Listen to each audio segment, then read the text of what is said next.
मुंबईतल्या Rajiv Gandhi Vandre Worli ceiling पुलावरील toll शुल्कात सुमारे 18% वाढ झाली आहे। आजपासून नवे दर लागू झाले आहेत। वरळी सीलिंग वरून आढावा घेतलाय आमचे प्रतिनिधी अल्पेश करकरे यांनी।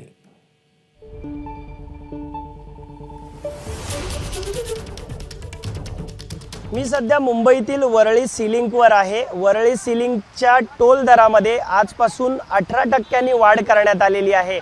त्यानुसार आजपासून नवीन टोल दर लागू झालेले आहेत। आपण पाहू शकतो पूर्वी 85 रुपये कारसाठी टोल मोजावा लागत होता, मात्र आता तो 100 रुपये करण्यात आलाय।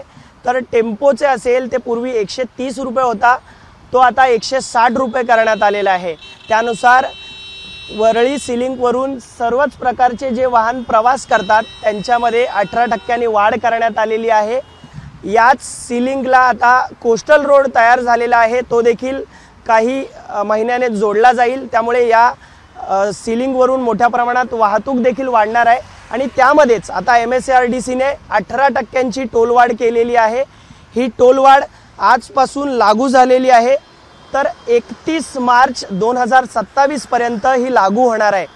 आजपासून टोलवाढ झाल्यामुळे मुंबईकरांच्या खिशाला आता भुर्दंड पडलेला आहे। मुंबईकरांना अधिक पैसे आता प्रवास करताना मोजावे लागणार आहेत। कॅमेरामन सागर शिर्केसह मी अल्पेश करकरे, ABP माझा, मुंबई। ABP माझा, उघडा डोळे बघा नीट।